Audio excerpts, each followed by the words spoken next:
Hello, I'm Drew, and I am doing a project for my final, and the scenario is I've been hired as a new manager for an organization, and I am supposed to pick five chapters from our textbook of what the best concepts of the organization behavior are.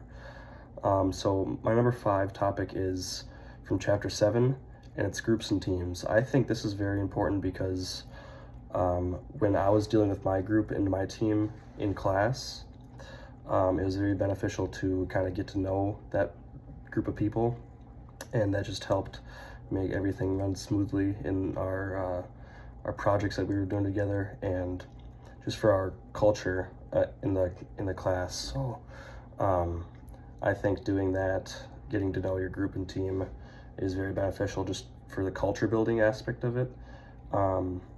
And I think that it can go a long way in the future, especially running an organization. If you're a manager in an upper management position, I think knowing your group that is below you is very helpful, just because you can kind of work with them and know what they do and how they work. So yeah, that would be my number 5. My number 4 would be chapter 8, decision making and problem solving. I think this is very important because decision making and problem solving is very group centered. So like if you have a question about something, your decision making can be helped out by your group members, and it's just very helpful for your group members to help you with that problem solving. Yeah, my number 3 would be organizational culture. I think this is very important because, like I said earlier, just building a good culture in your organization is just, it makes things run a lot smoother, especially if it's a group of people. And I think that most organizations don't have the best culture, or most organizations that don't have the best culture don't operate smoothly. And I think that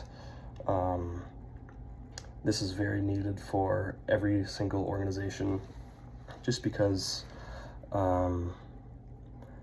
it just helps out a lot.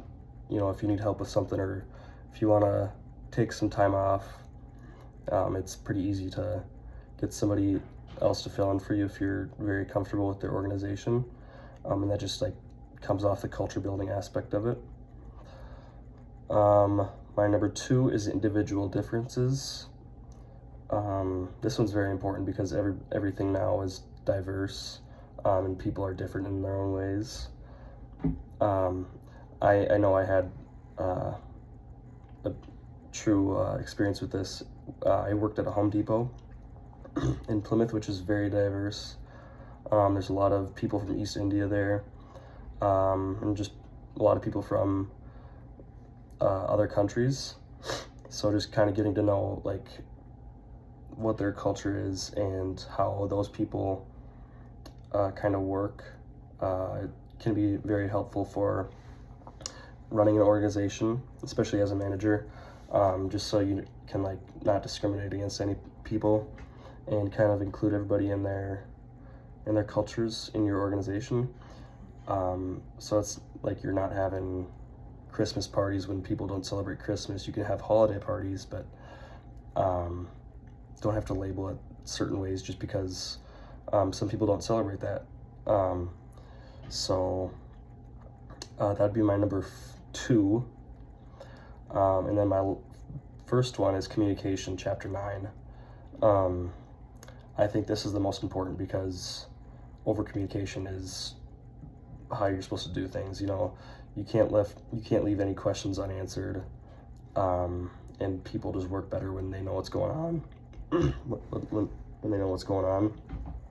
So I think just having people over communicate and just let everybody else know what's going on is just the best way to go about things, because